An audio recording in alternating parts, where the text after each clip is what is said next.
қалайсыздар? Қалай? Керемет болса, олай болса бүгінгі сабағымызды бастамас бұрын баршаңызды ортаға жаныма шақырамын. Дөңгеленіп тұра қалайық.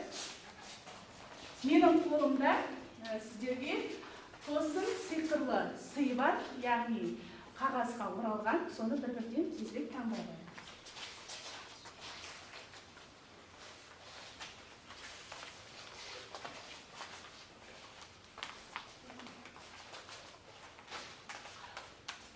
Ал аша қойып лентасын.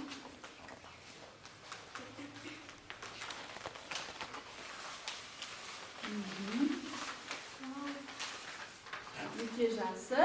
Енді қолдарыңызда не пайдалы? Қандай сыйлық шықты? Гүл. Олай болса, қызыл гүл таңдағандар қызғалдақтар столына, сары таңдағандар сары гүл столына отыра қойыңыздар. Яғни сарғалдақтар тобына.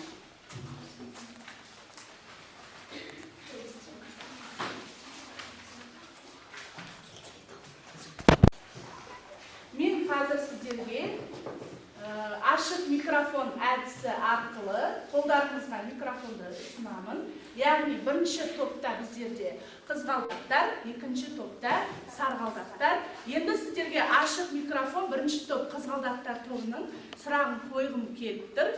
Киімдеріңді, яғни аяқ киімдеріңізді сіздер қалай сақтайсыздар? Біз киімдерімізді, аяқ киімдерімізді сақтау үшін әрқашан тазалап және еш шықпайтын киімдерден аулақ ұстау керекпіз. Аяқ киімдеріңізді күтіп ұстау үшін нені пайдаланасыздар? Бегайынан сұрайық. Киімдерімізді, аяқ киімдерімізді күтіп киген жағдайда олар көпке дейін тозбайды. Әрине, күтіп киіп-кигенде біздеріміз киімдеріміз істемейді екен, тозбайды екен. Өте жақсы, олай болатын болса, қазір біздер сабағымызға көңіл аударайық.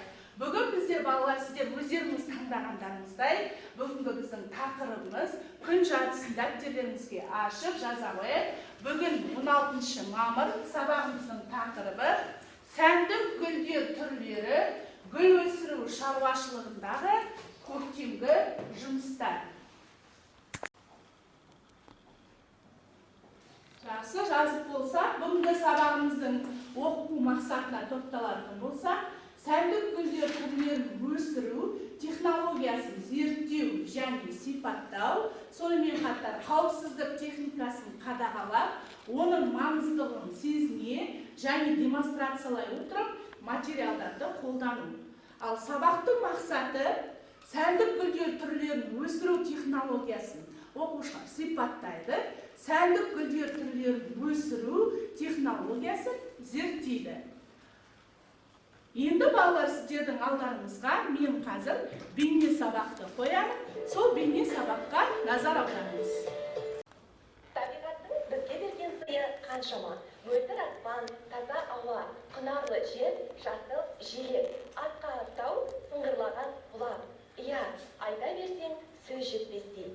Бізге осынша сый беріп, яғни осы адамдар бұл жер бетіндегі ең бақытты жаратылыспыз. Бізді ең көп шабыттандыратын, жүректерімізге махаббат, жылулық сыйлайтын табиғаттың бізге берген сыйлардың бірі ол әдемі де әсем гүлдер. Әр гүл, әр елде түсі мен түріне қарай әртүрлі мағынаны біледі.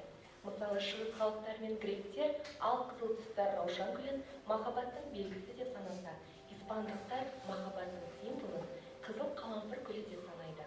Ресейде махаббаттың символы ретінде қызыл қызғалдақ бекітілгенде, ал қызыл раушан гүлі келісім мен ымыраның белгісі. Ал қызыл қалампыр гүлі болса, айырылыстың белгісін білдіреді. Бастамас бұрын гүлдердің қандай түрлерін білесіздер деген сол сауалды сіздерге қойғым келді. Қай топтың оқушысы дайын? Батырбек, айтағы, гүлдердің қандай түрлерін білесіздер? Гүлдердің бірнеше түрлері бар, ол жылдықтар және бірнеше жылдықтар. Жаңа видео сабағымызда көрсетілімде айтылғандай, яғни бір жылдықтар және көп жылдықтар деп бөлінеді дейді. Өте жақсы. Ал сенің кім тағым айтады қосымша? Қандай түрлерін білесіздер деп жатыр, иә?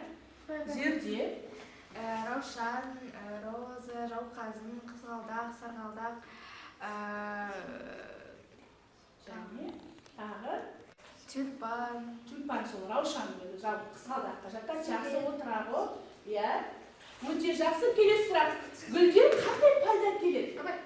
Қуаныш. Гүлдеріміздің пайдасы өте зор.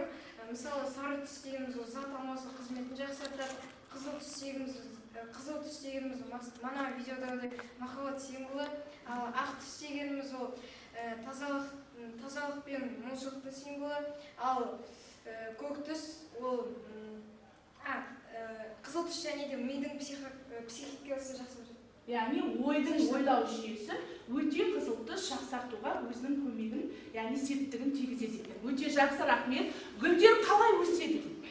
Қалай өседі гүлдер? Иә, Бегайым. Гүлдерге адам күтім жасап, су құйып, жапырақтарын сүртіп, таза ұстаса, гүлдер ұзаққа шейін сақталып, тезірек өседі.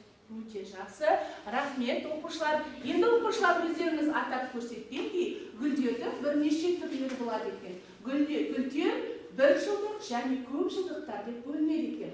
Көктем айы жалпылама біздер айтқандай, гүл өсіру шаруашылығы, жалпы өсімдік шаруашылығында үлкен бір жақсы мезгілге тап келеді екен. Себебі жер ана босаңсып, біздер жерді не істейді екенбіз? Жыртып, қопсытып, дәнін сеуіп, немесе оған біз өзіміздің көктемгі жұмыстарымызды тақтада көріп тұрғандай, гүлдерді өсіруге, өсімдік шаруашылығына осы көктем мезгілі өте ыңғайлы екен. Енді сонымен қатар өздеріңіз күнде сабақта немесе үйлеріңізде көріп жүргендей, бөлме өсімдіктерді өсетіні белгілі.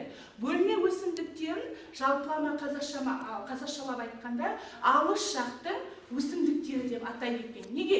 Ол өсімдіктің тұқымдары мен өскіндері алыстағы жаңағы ыстық елдерден бізге жеткізіледі екен.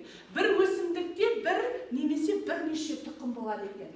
Сол бөлме өсімдіктерін біздер көбейту үшін әрлеп жаңа Бегайым айтқандай топырақ пен суын құйып, әрлеп оны біз баптасақ, гүліміз әдемі болып өседі екен. Олай болатын болса, оқушылар, бүгінгі сабағымызда біз осы көктем шаруашылығымен қоса бақшада өсетін қауіпсіздік ережелерін қатар сақтаймыз.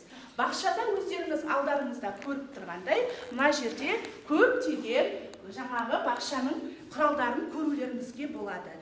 Яғни үшкір біз мына күрекшені көреміз да, топырақты қопсытатындай.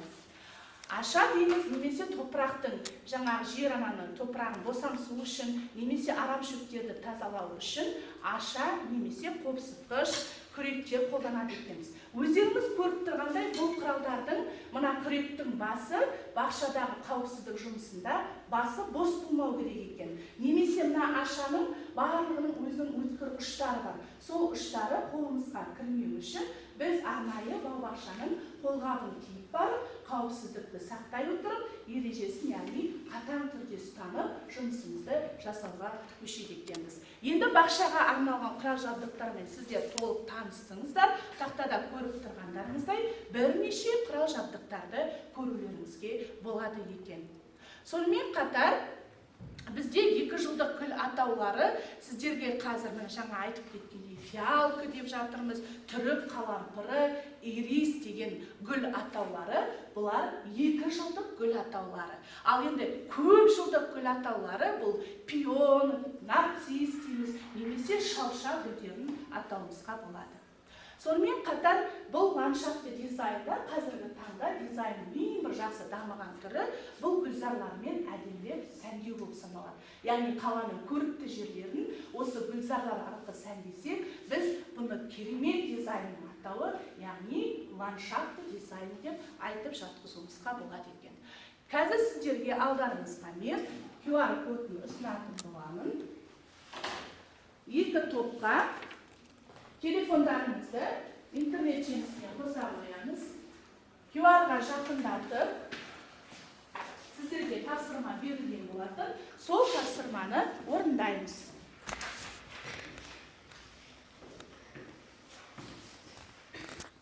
Yes.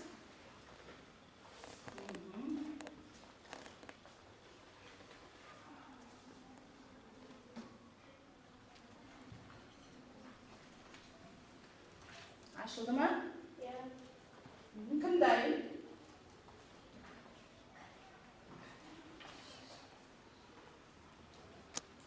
Иә?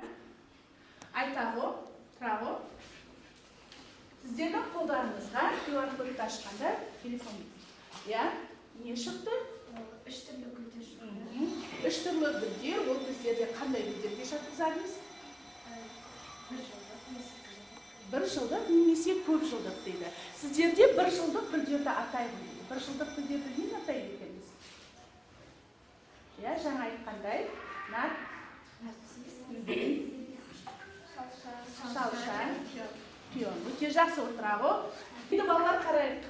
Дескриптивда біз сәндік гүлдер түрлерін сипаттайды, бір жылдық гүлдерді атайды және көп жылдық гүлдерді атайды. Келесі. Сарамандық жұмысы балалар, сіздердің алдарыңызға мен қазір 2 жасырын конвертте жұмыс беремін.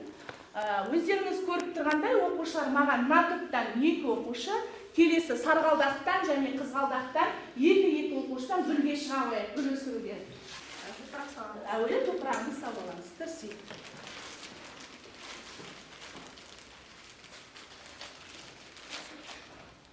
Бұл біздің сарамандық жұмыс оқушыларымыз орындай келгенде, қалған оқушылар сіздерге өтеше беремін.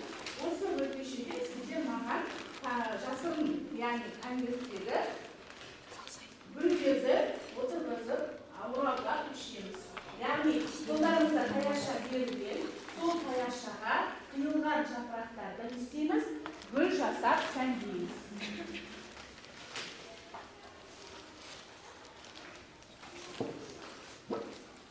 Жақында орналасау, жақында еді. Тұрып істеуге не болады, бізде еңбек болғандықтан сарамандық жұмыста барлығымыз бірге бірігіп жасауға тырысамыз.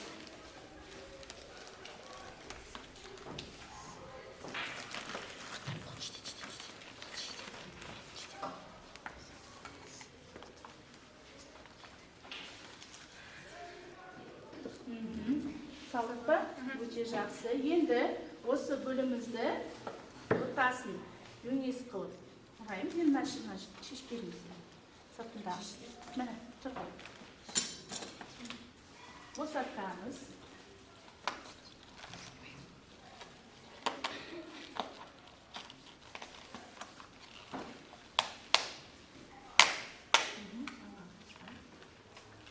Топырағымен аласың.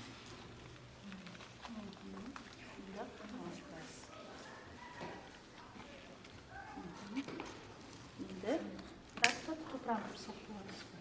Ал ішінде топырағын бақты отыр. Мынау менің ғана сағым.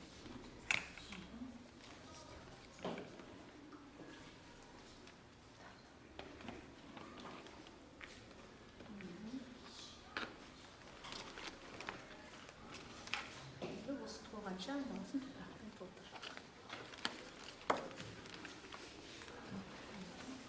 Топырақпен толтырасын. Сосын лекіне су құямыз.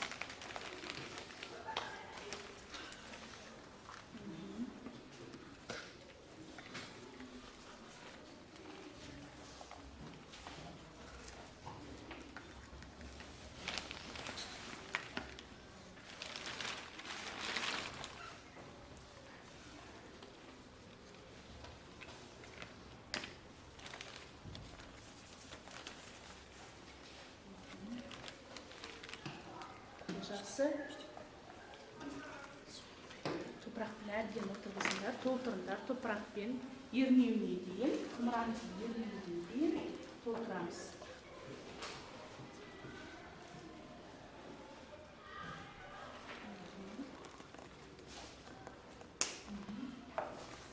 Өте жақсы.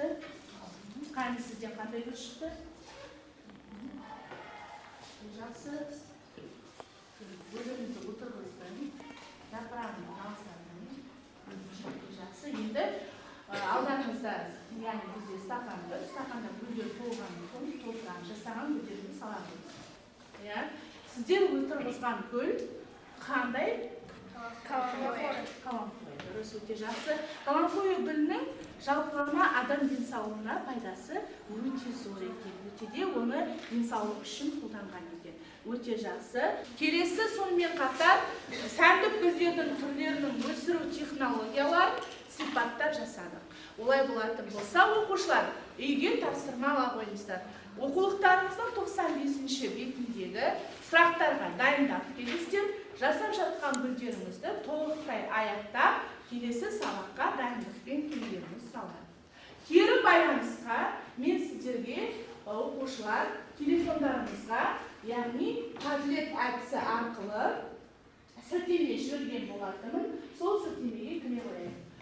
Яғни ол сілтемеге өте отырып, сіздер бүгін сабақ қандай әсер алдыңыздар бүгінгі сабақтан? Сізге ашық сабақ ұнады ма? Несімен ұнады? Өзіңіздің ойларыңызды, пікірлеріңізді бұл жерде қалдырғаныңызға болады. Кері байланыстарыңыз шығып жатыр. Тақтаға назар аударатын болсақ, сабақ маған ұнады. Мен қағаздан гүл жасадым. Маған қатты ұнады, ерекшеленген бұл гүл отырғызғаным. Өте жақсы. Тағы да өз ойларыңызды білдіре беріңіздер. Қалған оқушылар.